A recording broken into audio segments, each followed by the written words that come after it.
কাসেম ভাই আমার ভাই তোমার ভাই ডালিম ভাই হাশেম ভাইয়ের মার্কা আপেল মার্কা আপেল মার্কায় দিলে ভোট শান্তি পাবে দেশের লোক ভোট চাই ভোটারে দোয়া চাই সকলের। তোরা থাম।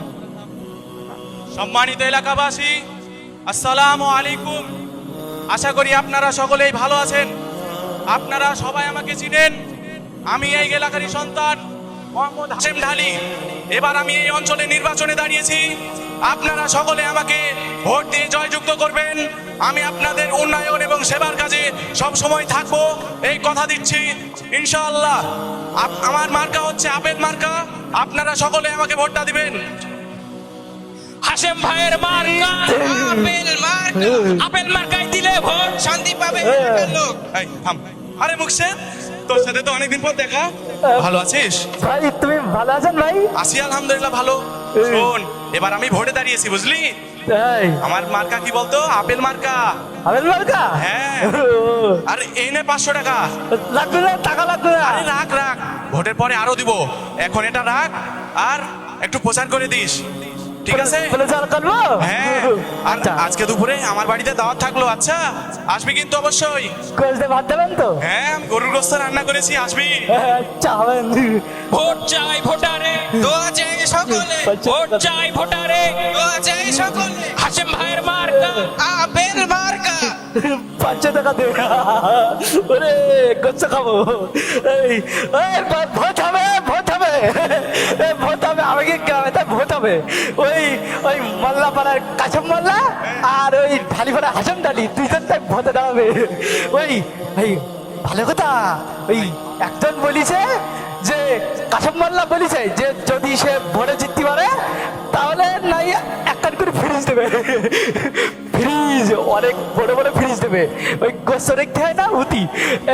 আর হচ্ছে ওই ঢালিপাড়া হাসেম ঢালি তাই ও বলিছে যদি ও জিততে পারে তাহলে সবার টাকা দেবে গোস্ত খাওয়ার জন্য। আরো 500 টাকা দে। ওরে মুকসেদ, তাহলে ভালো লাগে না? এই মুকসেদ, কি দা?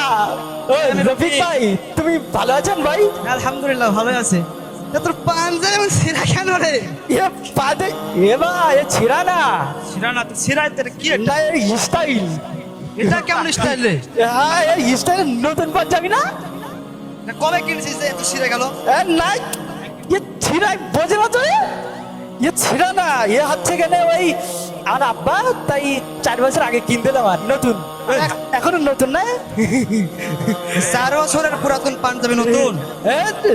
নতুন না তা কি? এবার এ ছিড়া না, এবার ফাইন বাতাস আসে। গরমের সময় পড়তে খুব আরাম। বাতাস গায়ে এসি লাগা, এই ছিঁড়া পাঞ্জাবি কেন গায়ে দিবি? এসি লাগা, শোন এসব বাদ দে।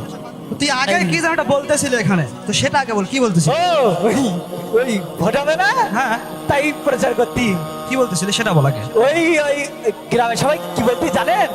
আমি কেবল বাড়ি থেকে আসলাম, তো কি বলছে তুই আগে সেটা বল। এই বলতে কি যে ওই কাসেম মোল্লা আছে না, হ্যাঁ ওই কাসেম মোল্লাতে ভোটে দাঁড়াই না, তা ও বলতে কি যে ও যদি জিততে পারে হ্যাঁ। তাহলে হচ্ছে ওই আমাদের রাস্তাতে সোনাতে করে দেবে। সোনা জানেন ভাই তুমি? ওই মেয়েরা যে ওই গয়না পরে না, ওই সোনাতে তাই রাস্তা করে দেবে। আরে বাবা থাম থাম, সোনা দিয়ে রাস্তা বানাবে? হ্যাঁ বলিছে। তুই জানিস সোনার দাম কত? আর ওর কি সোনার খনি আছে রে যে আমাদের এই হাজিপাড়ার রাস্তা সোনা দিয়ে বানিয়ে দেবে? শোন, ভোটের আগে এমন অনেক কথাই বলে। গতবারের নির্বাচনের কথা তোর মনে আছে? আমাদের এই হাজিপাড়ার রাস্তা সাধারণ পাকা করার কথা ছিল। আমাদের গ্রামের একটাই সমস্যা যে রাস্তা খারাপ, রাস্তা পাকা করেনি। কত আশায় ছিলাম যে রাস্তাটা পাকা হবে, কিন্তু এই রাস্তায় যে কত দুর্ঘটনা ঘটছে, সেই দুর্ঘটনার শিকার গত বর্ষে তো তুই নিজেই। এই তোর বাম হাতটা কিন্তু হয়ে গেছে, বাম হাতটা। হ্যাঁ আর এখন তোকে বলে ব্যথা। যে সোনা দিয়ে রাস্তা বানাবে। শোন, এখন এত কথা বলতেছে, ভোটের পরে তোর মুখসের নামও তারা নিবে না, বুঝলি না? ও ওই রাস্তাপাত। আর একটা কথা বলি, আবার কি বলছে? ও বলিছে যে যদি ভোটে জিততে পারে তাহলে একান করে ফ্রিজ দেবে। আমার ফ্রিজ লাগবে ভাই, ভোট আমি ভোট দেবো। ফ্রিজ দেবে? হ্যাঁ ফ্রিজ? হ্যাঁ ফ্রিজ দেবে। গেলে? তুই জানিস ফ্রিজ চালাতে কি লাগে? হ্যাঁ জানি। কি লাগে বল? ওই হচ্ছে কেন ওই সুইচ লাগে। এই সুইচ তো লাগে, ঠিক আছে, বিদ্যুৎ লাগে, বিদ্যুৎ। ও। তোর বাড়িতে বিদ্যুৎ আছে? না তো আমার নেই। তোর বাড়িতে নাই বিদ্যুৎ আর তুই চালাবি ফ্রিজ? তাহলে কি বলবো? হ্যাঁ মনে করি ওই হাসেম ডালি ওই একই কথা বলি যে আমাদের বাড়ি বিদ্যুৎ নেই, ও ফ্রিজ দেবে না ও। হ্যাঁ, তা আমিও বুদ্ধি করি। কি কথা বলিস বলেন দিন? কি বলছিস সেটা বল। আমার বুদ্ধি কি ভাই, আমি তাই ওই সকালবেলা খিদে ভাত খাতি। ঘিতে ভাত খাইছিস তুই? হ্যাঁ, ওই আহ, নদাপাড়া মার কাছে ভাইস প্রিন্সিপাল আছে না? হ্যাঁ। ওই ওস্তাদ জিতাই সবার বলে খিদে ভাত খাতি, তাহলে ব্রেন ভালো হয়। তাই আমার এখন ভালো বুদ্ধি খাতি তাই। আর ওই বলছিলি কি যে ও ফ্রিজ যাবে কি করি, ও তো হচ্ছে তোকে মানে কারেন্ট নেই। তা আমি বুদ্ধি করি একটা বলিস ওর কথা। কি বলছিস? আমি বলিস কি যে যে মানুষ সোনাতে রাস্তা করে দিতে পারবে, এই সে মানুষ হচ্ছে তার কিনে নিয়েছি আমি বিদ্যুৎ দিতে পারবে না, তখন আর কোনো কথা বলছি না ভাই। আমি বুদ্ধিমানের কাজ করিস না, ভালো কাজ করছিস। আর বিশাল বুদ্ধি দি ভাই এখন। সুন্দর উত্তর দিছিস। এই তোর হাসেম ভাইয়ের সাথেও দেখা হয়েছে। হ্যাঁ ও কিন্তু ভোটে দাঁড়িয়েছে, এটা আমি জানি। আর ওর কিন্তু অনেক সম্পদও আছে। হ্যাঁ, কাশেম মোল্লা যে হালে এর প্রচারণা করতেছে, তো হাসেম মোল্লা কিন্তু অনেক কিছু দেওয়ার কথা। ওই কিন্তু কিছু দিছে। দেবে না মানে আমার সবাই ভালোবাসে ভাইয়া। এ এ কষ্ট কিছু 500 টাকার মধ্যে কষ্ট করার জন্য। ওরে বাপ রে বাপ, হাই ওদের টাকা দেওয়াও শেষ। হাই, ও ভালো মানুষ খুব, আমার টাকা দেয় খালি। একজন টাকা দিয়ে শেষ করলো, আর একজন ফ্রিজ দেবে। দুইজনে কিন্তু ভালো জিনিসই দিচ্ছে। হ্যাঁ। কিন্তু তুই তাহলে ভোট দেবে কাকে এখন? ওই আমার বুদ্ধি দি না, তা আমি যা বুদ্ধি করিস ভাই। হ্যাঁ, আমি বুদ্ধি করি। এই বুদ্ধি কি যে আমি ভোট হচ্ছে ওই সেখানে 2 জনের দেবো। কি? হ্যাঁ, ভোট হচ্ছে 2 জনের দেবো। তুই দুজন ভোট দিবি? হাই, আমি এক কথার মানুষ ভাই, আমি পাগল না বলো। আমি ওকে কথা দিছি, তা আমি ওকে ভোট দেবো না। একজনের কাছ থেকে ফ্রিজ নেবো, থাম। আর আরেকজনের কাছ থেকে ওই টাকা দিয়ে গোস্ত কিনে ফ্রিজে রাখবো। আগে থাম শোন। বুদ্ধি আমার। তুই যে দুজনকে ভোট দিবি, হ্যাঁ, তোর তো এখানে কোনো উপকারই আসবে না, বরং ওদের উপকার আসবে না। শুধু তোর ভোটটাই নষ্ট হবে এখানে। প্রশ্ন হয়ে যাবে। হ্যাঁ, ভোট নষ্ট হবে না তো কি? Vote oh. দিতেই যে কোনো একজনকে, দুইজনের যে দাঁড়ায় একজনকে দিতে হবে। তা আমি অত বুঝিনি। আমার 2 জনের, আমার ফ্রিজও লাগবে গোস্ত লাগবে, আমি 2 জনে ভোট দেবো। ও যা পারে হোক গে। ও ভাই বলতে কি এ ভোট নষ্ট হবে আর ওকে বলবেন না তো তুমি? এ ভাই, তো কোনো কাজ আছে এখানে আর? হ্যাঁ, কাজ আছে, একটা ইম্পর্টেন্ট কাজ। কি তোর ইম্পর্টেন্ট কাজ? ওই হচ্ছে কেন ওই হাসেম ডালি তাই গোসরাইন দি আমার দাওয়াতে ওটা খাতে যাবো। এটাই তোর ইম্পর্টেন্ট কাজ? হ্যাঁ, আমার জন্য খুব ইম্পর্টেন্ট। গোসতে ভাত খাইনি মেলা দিন। ভাই তুই ছোট থেকে অনেক কিছু বলছিস, হ্যাঁ। বলছিস সোনা দিবে, ফ্রিজ দিবে। ভাই তুই যায় আর বেশি করে নে, যে গোস্ত দে ভাত হোক। ভাই যা, আমার অনেক কাজ আছে এখন, যা ভাই তুই। চাঁদি ডালি, হ্যাঁ আচ্ছা। গোসতে ভাত দেবে। হাজার ডালি, হাজার ডালি, হাজার ডালি। এই হলো আমাদের গ্রামের মকসেদ পাগলা। মানুষটা খুব ভালো, সরা বাট বুদ্ধিটা একটু কম। দেখলেন তো আপনারা কি অবস্থা। আচ্ছা আপনারাই বলুন, ভোট কি হাটে বাজারে বিক্রির জিনিস?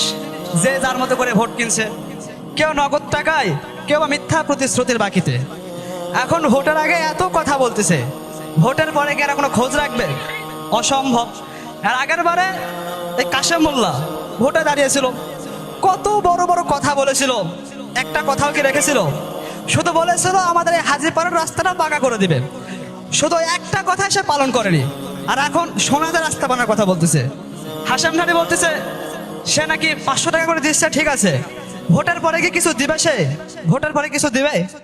তখন মানুষের জন্য আসা চাল ডাল গম সব কিছু মেরে নিজেদের গুটামে ভরিয়ে রাখবে। ভাইরা, সমাজের সবচেয়ে দুঃখজনক কথা, ক্ষমতাশালীরা নিজের ক্ষমতার আগে শুধু লোভ দেখায়, আমি এ দেব, আমি সে দেব। কিন্তু নিজের ক্ষমতাটা যখন পেয়ে যায় তখন সে আর সে এলাকায় থাকে না। ওই লোকটা ওই সমাজের কথা রাস্তায় দেখা হলে মাথা হুন্ডায় যাচ্ছে এমন অবস্থায় সে মাথা নিচু করে চলে যায়। ভাইরা, সবাই শুধু লোভ দেখাচ্ছে, আর নীতি নৈতিকতা, বাস্তবতা, শান্তি শৃঙ্খলা সবাই বললেও এটা কেউ বাস্তবায়ন করে না। এটা খুব কঠিন কাজ। কথা বলা খুব সহজ হলেও তা পালন করা খুবই কঠিন। এই এই ওই লাঠিগুলো নে তো, সঙ্গে বাসটাও নে, আর ওটা আমাকে দে। আয় আয় সঙ্গে আয়। আর শোন, হাসেম ঢালির লোকজনকে যেখানেই দেখবি মাথার মাছ বরাবর বাড়ি মারবি, ঠিক আছে? কি বরাবর? মাথার মাছ বরাবর। আয় দেখি কে ভোট কিনতে চাই। আরে সালেক, দাঁড়াও।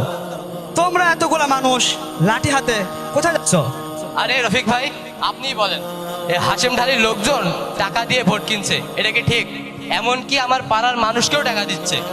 রাখো দেখো সালেক, তোমার কথা যুক্তিসঙ্গত, টাকাতে ভোট কেনা ঠিক না, কিন্তু তোমার কাশেম মোল্লা এই মানুষকে ফিরিজ দেওয়ার মিথ্যা প্রতিশ্রুতি দিচ্ছে। আবার এও বলতেছে যে আমাদের হাজিপাড়ার রাস্তা সোনাতে বানিয়ে দিবে। এসব মিথ্যা কথা বলা কি ঠিক? এই সমাজটাকে তোমরা মগের মুল্লুক পাইছো যে যেমন ইচ্ছা তেমন করে বলবা তোমরা? দেখো নির্বাচন হচ্ছে, সকলে মিলেমিশে নির্বাচন করো। এই তাকাও, মিলে নির্বাচন করো। আর শোনো, সকলে মিলেমিশে নির্বাচন করো। এই তাকাও, মিলে নির্বাচন করো। আর শোনো, সকলে কিন্তু আমরা একই গ্রামে থাকি, সকাল সন্ধ্যা আমাদের দেখা হয়। ভোটের পর মুখ দেখা বন্ধ করে ভাই। আরে ভাই রাখেন আপনার নীতি কথা, আমাদের ভোট আমরা দেখে নেবো, আপনি আপনার কাজ করেন। আই লাঠিগুলো নিয়ে আই, আজ কিছু হয়েই যাবে একটা। দেখলেন সমাজের কি অবস্থা? এক ভাই আরেক ভাইকে নিজের ক্ষমতার স্বার্থে মারতে যাচ্ছে। এই ক্ষমতা হচ্ছে এক ফোঁটা মধু, আর এই ছুটে চলা লোকগুলা হচ্ছে ক্ষুধার্ত পিপিলিকা, যেখানে ক্ষুধার্ত পিপিলিকা জিহব্বা লাগায়। আর এই সালেক হচ্ছে তার বাস্তব প্রমাণ। আল্লাহ জানে এই সমাজটা এখন কোন দিকে যাচ্ছে। যাই হোক, খবরটা মাস্টার মশাইকে দিতে হবে। যাক, অনেকদিন পর সোনামণি প্রতিভাটা হাতে পেলাম। দেখি এবারে তো তাদের 10 তারিখের সম্মেলন হওয়ার কথা, এবারে তারা কি কি করছে যাই একটু পড়ে দেখি। হ্যাঁ ভাই, সব বিষয়গুলো একটা কিছু করাই লাগবে। গ্রামের এগুলা বিষয় সব কিছুই আজকে মাস্টারমশাইকে খুব ভালোভাবে বলতে হবে। আজকে একটা চূড়ান্ত কিছু করতেই হবে, নাহলে হচ্ছে না ভাই। আমি সেটাই ভাবতেছিলাম। ভাই তোমরা কনে যাচ্ছেন ভাই? যেখানে যাই, তুই এখানে কি করিস? ভাই আমি হচ্ছে ওই তোমাদের সাথে যাব। আচ্ছা যাবে যখন, তাহলে চল, কিন্তু একটা শর্ত আছে। কি সত্য ভাই? কোনো কথা বলা যাবে না, একদম চুপ। আমি ভালো হয়ে গেছি এখন, হ্যাঁ। কথা বলি না এখন। তুই তো জবর ভালো হয়ে গেছিস, আমি দেখছি তোকে ভাই। আচ্ছা চলুন। মাস্টারমশাই, মাস্টারমশাই, মাস্টারমশাই বাড়িতে আছেন নাকি? হ্যাঁ আছি তো। কে? ভিতরে আসুন। আসসালামু আলাইকুম মাস্টারমশাই। ওয়ালাইকুম আসসালাম ওয়া রাহমাতুল্লাহি ওয়া বারাকাতুহু। ও ইমাম সাহেব, সাথে গ্রামের সকল মানুষজন। আচ্ছা আপনারা সবাই বসুন। ইমাম সাহেব আপনি পাশে বসুন। আচ্ছা ঠিক আছে মাস্টারমশাই। বুঝতে বলি? হ্যাঁ এটা বস, এটা বস। বসলাম। আচ্ছা বলুন তো দেখি, আপনারা সকলে কি মনে করে আমার কাছে? কোনো সমস্যা কি? না মাস্টারমশাই, গ্রামে যা হচ্ছে তা তো আপনি ভালো করেই জানেন। আপনাকে আর কী বা বলবো, গ্রামবাসী একেবারে প্রতিদ্বন্দ্বী হয়ে উঠেছে। এই মারামারি, এই অশান্তি আর আমাদের ভালো লাগছে না। তাই এর কি করা যায় সেটা আলোচনা করতেই আপনার কাছে এসেছি। আসলে মাস্টার মশাই, আমরা বলতে চাচ্ছিলাম যে আপনি কিন্তু আমাদের গ্রামের একজন শিক্ষিত সম্মানিত বয়োবৃদ্ধ মানুষ, আপনার কথা কিন্তু সকলেই শোনে। এখন আপনি যদি একটা কিছু বলতেন। এখন আর শুনবে না রফিক, এখন আর শুনবে না। ক্ষমতার লোভ যে খুবই বড় লোভ। এই ভোটের খেলা মানুষের মনকে নেশার মতো করে দিয়েছে। এক দল চায় কিভাবে আর এক দলকে হারাবে, এটাই তাদের একমাত্র লক্ষ্য উদ্দেশ্যে পরিণত হয়েছে। এসবের বিচার আমি করতে পারবো না। না মাস্টারমশাই, আপনাকে বিচার করতে বলিনি, আপনাকে বলছিলাম এই হাশেম আর কাশেমের কথা। এরা কেউ তো ভালো মানুষ না, আমরা সবাই তাদেরকে চিনি। কিন্তু কোনো ভালো মানুষ ভোটে না দাঁড়ানোর কারণে শেষ পর্যন্ত তাদেরকেই ভোট দিতে হয়। আর ভোটের পর তারা আমাদের বরাদ্দকৃত সম্পদ আত্মসাৎ করে খায়। তাই যদি কোনো ভালো মানুষ ভোটে দাঁড়াতো, আমরা সবাই তাকেই ভোট দিতাম, তাই না রফিক ভাই? হ্যাঁ ঠিক বলছেন। শোনো ভাইয়েরা, সত্যিকার অর্থে যারা সমাজের ভালো মানুষ হন তারা কখনো এই ধরনের ভোটাভুটির প্রতিযোগিতায় যেতে চান না। কারণ ভালো মানুষ কখনো নিজের ক্ষমতা নিজে চেয়ে নেয় না। আর তাছাড়াও তারা কখনো মানুষের দ্বারে দ্বারে যে ভোট ভিক্ষা করে না। আর তাছাড়াও জনগণ যাকে ভোট দিয়ে নেতা নির্বাচিত করছে, অনেক সময় তারা জনগণের প্রত্যাশার পরিবর্তে যে দলীয় কর্মীদের তুষ্ট করার চেষ্টা করে, যার ফলে সর্বদা তাদের পক্ষে ন্যায় বিচার প্রতিষ্ঠা করা সম্ভব হয় না। আসলে মাস্টার মশাই, আমরা বলতে চাচ্ছিলাম যে দেশের নাগরিক হিসেবে ধনী গরিব শিক্ষিত অশিক্ষিত সকলেই কিন্তু নির্বাচন করতে পারে। হ্যাঁ আর আপনি আমাদের গ্রামের একমাত্র শিক্ষিত মানুষ। আপনি যদি গ্রামের চেয়ারম্যান হতেন, আমরা কিন্তু সকলে আপনাকেই ভোট দিতাম। কি বলেন ভাই, রাজি আছেন না? হ্যাঁ হ্যাঁ। ভাইয়েরা আমার, আমি জানি তোমরা আমাকে ভালোবাসো, আমাকে সম্মান করো, কিন্তু আমি যে তোমাদের এই কথাটি রাখতে পারবো না, তোমরা আমাকে মাফ করো। ওই আর একটা কথা এই ভাই এই কি বল বুঝলে আচ্ছা, বড় থাক, কথা থাক। বলছে এই ওকে বলতে গুরুত্বপূর্ণ দাও। কথা আচ্ছা ওকে বলতে দাও। বলতে বলো। কি যে ওই কাশেম মোল্লার তো কেউ ভোট দেবে না, আর হাশেম ধালিরও কেউ ভোট দেবে না, আর আপনি যদি ভোটে না দাঁড়ান তাহলে আমি ভোটে দাঁড়াবো। এই পাগল বলে কি পাগল নাকি ভোটে দাঁড়াবে ভোটে আমি ভালো কাজ করবো আর এ ভাই তুই বস তো বস আচ্ছা থাক বলছি? থাক, ওর কি দোষ? ও তো সরল মনের মানুষ। আর তাছাড়াও গণতন্ত্র এমনই, গণতন্ত্রে ভোট করার জন্য বিশেষ কোনো যোগ্যতার প্রয়োজন হয় না। তাই তো ইসলাম এ ধরনের ভোটাভুটিকে সমর্থনও করে না, তাই না ইমাম সাহেব? আপনি কি বলেন? জি মাস্টার মশাই, আপনি ঠিকই বলেছেন। শোনেন ভাইরা, ইসলামে গণতন্ত্র বলতে কিছুই নেই, কারণ গণতন্ত্রে দুটি ভুল বিশ্বাস রয়েছে। প্রথমত, গণতন্ত্রে বলা হয়ে থাকে জনগণই সকল ক্ষমতার উৎস, নাউযুবিল্লাহ, যেটা সম্পূর্ণরূপে ভুল কথা। কারণ ইসলামে একমাত্র ক্ষমতার মালিক হচ্ছেন মহান রব্বুল আলামিন। দ্বিতীয়ত, গণতন্ত্রে যে ভুল বিশ্বাসটা রয়েছে সেটি হচ্ছে গণতন্ত্রে অধিকাংশ সিদ্ধান্তকেই চূড়ান্ত হিসাবে ধরা হয়, যেটা ইসলাম কোনো প্রকার সমর্থন করে না। কারণ ইসলামে একমাত্র চূড়ান্ত বিধান হচ্ছে মহান রব্বুল আলামিনের বিধান। ইমাম সাহেব, আপনার কথা তো সবই বুঝলাম, কিন্তু ইসলামে নেতা নির্বাচন করবো কিভাবে? জি রফিক ভাই, আপনি সুন্দর প্রশ্ন করেছেন। তো ইসলামে নেতা নির্বাচনের পদ্ধতি হচ্ছে, ইসলামে যে ব্যক্তি নেতা হবেন তিনি সৎ, যোগ্য এবং তাকওয়াশীল বান্দা হবেন। নেতা এমন কেউ হবেন যিনি নিজে তার ক্ষমতা চেয়ে নেবেন না, বরং সমাজের যোগ্য ও বিজ্ঞ লোকেরা একসাথে বসে পরামর্শের মাধ্যমে তাকে নেতা নির্বাচন করবেন। আর এই নেতৃত্ব বা এই নেতারা এমন হবেন যাদেরকে টাকা পয়সা বা অন্য কোনো কিছুর লাভ দেখিয়ে কেনা সম্ভব হবে না। এখন আপনারা যদি মনে করেন মাস্টার মশাইয়ের যোগ্য মানুষ, মাস্টার মশাই যদি আমাদের গ্রামের নেতা হন, তাহলে গ্রামের অনেক উন্নতি হবে, জি জি আমাদের অনেক উপকার হবে, জি, আর গ্রামবাসী সবাই খুশি হবে। তাহলে এই ভোটাভুটির আর কি দরকার? ভোটাভুটি বন্ধ করে দিন, তিনি আজ থেকে আমাদের গ্রামের মোড়ল, হ্যাঁ। তাকেই আমরা মান্য করবো জি ইনশাআল্লাহ। জি কিন্তু ইমাম সাহেব, হাশেম আর কাশেম ভোটের জন্য যত টাকা খরচ করছে, আমাদের এই সিদ্ধান্ত কি মেনে নেবে তারা? না, মাস্টার মশাই যদি রাজি হন তাহলে আমরা সবাই তাদেরকে বুঝিয়ে বলবো, তারা অবশ্যই মেনে নেবে। এখন মাস্টার মশাই কি বলেন? যেহেতু আপনারা সবাই চান, তাহলে আমি এই দায়িত্বটি গ্রহণ করতে পারি। তবে এখানে দুটি শর্ত। প্রথমত, আপনারা হাশেম আর কাশেমকে ডেকে কথা বলুন। আমি চাই গ্রামে যেন আর কোনো দলাদলি না হয়, আমরা সবাই মিলে মিশে শান্তিতে বসবাস করব। জি আর গ্রামের সকল জনগণ, আপনারা আমাকে গ্রামের দ্রুত উন্নয়ন করতে সাহায্য করবেন, যাতে করে আমি এই গ্রামে দ্রুত উন্নয়ন করতে পারি এবং আপনাদের মাঝে ন্যায় বিচার প্রতিষ্ঠা করতে পারি। জি জি, তাহলে হাশেম আর কাশেম সাহেবদেরকে ডাকা হোক। আচ্ছা ভাই, আপনি একটু যান। কি ব্যাপার মকসেদ ভাই, আপনি আবার কি ভাবছেন? না ওই ইমাম সাহেব, আমি একটা কথা ভাবছি, কি ভাবছেন? এই সেটা হলো ওই মাস্টার মশাই যদি মোড়েল হয় হ্যাঁ তাহলে খুব ভালো হবে। ওই হ্যাঁ। ক্যানভালের দিন ও মাস্টার মশাই অনেক ভালো মানুষ। হ্যাঁ হ্যাঁ, অনেক আর হচ্ছে ওই আমার হাত ভেঙ্গেল না, হ্যাঁ, হ্যাঁ। আর এখনো ব্যথা বলো, ও। তো ওই মাস্টার মশাই আমারটাই হচ্ছে ওই হসপিটালে নিয়ে গেল, হ্যাঁ তাই আর হচ্ছে ওই হচ্ছে গেলে ওই সব টাকা হ্যাঁ, তো ওই মাস্টার মশাই দিল। আমার এখন মনে আস ব্রেন ভালোই তো আগের থেকে ওই ভালো, খুব ভালো। ঘিকাতি এই জন্য। খুব ভালো, খুব ভালো, আপনি খুব ভালো মানুষ আপনিও। হ্যাঁ, খুব আমি সুন্দর। আমি তাহলে ওই আচ্ছা মাস্টার মশাই লোক। হ্যাঁ, হ্যাঁ। আচ্ছা আচ্ছা ঠিক আছে। সালাম আলাইকুম মাস্টার মশাই, ইমাম সাহেব, গ্রামের সবাই মনে হচ্ছে কিছু হয়েছে নাকি? আমার লোকজন ডাক দেবো? আরে ভাই, সব জায়গায় আপনার লোক, আমার লোক নাই নাকি? আমার লোক ডাক দেবো? আরে ভাই, এখানে ঝগড়া বিবাদ করছেন কেন আপনারা? আপনাদেরকে মূলত এখানে ডাকা হয়েছে যে আমরা আমাদের গ্রামে এই ভোটাভুটির নোংরা পদ্ধতিকে চাচ্ছি না। কারণ এই ভোটাভুটির কারণে গ্রামের ভিতরে ফিতনা ফাসাদের সৃষ্টি হচ্ছে, বিভিন্নভাবে নির্যাতনের শিকার হচ্ছে সাধারণ মানুষরা। আপনাদের দুই দলের মধ্যে মারামারি বেড়েই চলেছে গ্রামে। এজন্য আমরা চাচ্ছি, আর ইসলাম যেহেতু এই ভোটাভুটিকে সমর্থন করে না, ইসলামের পদ্ধতি হচ্ছে, নেতা নির্বাচনের পদ্ধতি হচ্ছে যে পরামর্শের ভিত্তিতে শোরার মাধ্যমে নেতা নির্বাচন করা।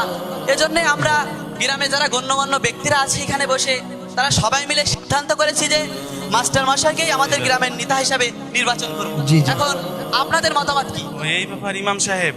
তো আচ্ছা, যেহেতু গ্রামের সবাই এটাই চাচ্ছে, আর মাস্টার মশাই গ্রামের সম্মানিত শিক্ষিত মানুষ, তিনাকে সবাই মান্য করেন, এমনকি তিনি আমাদের সকলেরই শিক্ষক। তিনি যদি রাজি হন তাহলে আমাদের আর কি বলার, কি বলেন কাসেম ভাই? হ্যাঁ, তাহলে আমরাও রাজি। আচ্ছা, যেহেতু আর কোনো দ্বিমত থাকলো না, তাহলে চলুন আজ থেকে আমরা শপথ করি আমরা সকলে মিলে মিশে শান্তিতে বসবাস করব। আজ থেকে আমরা আর কোনো ধরনের দলাদলি করব না। আল্লাহ পাক রব্বুল আলামিন আমাদের উপরে শান্তি বর্ষণ করুন। আল্লাহুম্মা আমিন। আমিন। চলুন, গ্রামের অনেক উন্নয়নের কাজ বাকি রয়েছে, আমরা মাস্টার। সবাই কাজে লেগে পড়ি। মাস্টার মশাই, ওই পাড়ার রাস্তাটা একটু দেখা লাগবে। এই মুখসেন, হ্যাঁ, সবাই চলো চলো। আবার, এমনি মনটা খারাপ হয়ে গেছে আবার। ওই ভোট তো বন্ধ হয়ে গে। হ্যাঁ, সেটা তো বললাম, ইসলামী নিয়ম। আচ্ছা, এই ভোট তো করা যাবে না, হ্যাঁ, গণতন্ত্র হারাম। তাহলে এই টেনিসি নিয়ে হারাম কাজ করেন কেন? আরে ভাই, এই শোনেন, বলছি কি যে ভোট তো হবে না, তাহলে হচ্ছে ওই টাকা নিয়ে কি করবো আমি? তুই খেয়ে নিস তো ভাই। না, এ ধরেন আপনার টাকা, আমি গরিব নাই। আরে ভাই, রেখে দে তুই। না, টাকা নেন, আমি গরিব হলে আমার মামার রাঞ্জে আমার গোছে খাওয়া লাগবে না, আপনি দাওয়াত দেন কে তাই যাওয়ান। আচ্ছা, ঠিক আছে। পাগল মনটা মানে খারাপ কি? হয়ে গেল আবার। আমি পাগল না বলো, টাকাটা ফেরত দিয়ে দে। আমি পাগল না বলো, আমার বুদ্ধি ঠিক আছে না সকালবেলা। ওই যে এই সংলাপে আপনারা কি বুঝলেন? আমি বলে সব বুঝে ফেলিস। ওই আমি কি বুঝেছি, এই হচ্ছে গেলে ওই ভোট বা গণতন্ত্র, এটা হলো ইসলামের নিষিদ্ধ হারাম কাজ। ওই চুরি করলে যেরকম পাপ হয়, এই গণতন্ত্র করলে হারাম হয়। তাহলে ভোটাভুটি করা যাবে না। আচ্ছা, এই ভোটাভুটি করা যাবে না আমি বুঝতে পারলাম, আমি পাগল না বলো, কিন্তু তারপরেও একটুখানি শর্ট আমার মাথা। তা হচ্ছে গেলে আমি বুঝতে পারলাম না যে পাগল হইও এই গণতন্ত্র হারাম, এটা বুঝে ফেললাম। তা আমার থেকে তো অনেক গণ্যমান্য আর অনেক পণ্ডিত জ্ঞানী ব্যক্তি আছে, তাহলে তারা ওই গণতন্ত্র হালাল বলে কেন? আমি এখনো বুঝতে পারছি কি খাতি, কিন্তু এই প্রশ্ন এখনো আমার মাথায় নেই। তাহলে এর অ্যান্সার কি হবে? গেল্লা এর উত্তর কি হবে? ঘি খাওয়া কমে যেতে নেই ওই, তাহলে পাইছি পাইছি। আমার যা বুদ্ধিটি, আমার কোনো হচ্ছে প্রশ্ন আমার যাই দেবো, আমার সব উত্তর এখন মাথায় ক্যাচ করে, আমি সব ধরতে পারি। ওই ওরা হচ্ছে মানতে পারে না, ওরা হচ্ছে ওই হচ্ছে হালাল বলে কেচনি বলবো, এই হচ্ছে গেলে এর উত্তর হলো ওরা ঘি খায় না। ওই আমার মতন যদি ওরা সকালবেলা ঘি খাইতো তাহলে কিন্তু ওই বুদ্ধি খুলে দিত, আর ওরাও বলতো যে হচ্ছে এই নির্বাচন করা, এই গণতন্ত্র করা হারাম। তাহলে ওদের ঘি খাইতে হবে, হ্যাঁ ঘি খাইতে হবে। ওদের সামনে ফালি বলবো যে ঘি খান, তাহলে বুঝতে পারবেন সব। এল্লা মাথা কোন যায়? হ্যাঁ, এলা সব আমার রেখে চলে গেল। আমি তো এখন ভালো কাজ করব, আমি এখন মাস্টার লোক, ভালো কাজ করলি তাই সব হয়, যাই সব হয়, তাহলে সবের কাজ করতে হবে। আমি পাগল না বলে এখন, আমি এখন ভালো, আমি এখন অনেক কিছু জানি, তাহলে মাস্টার কাজ চলে যায়। মাস্টার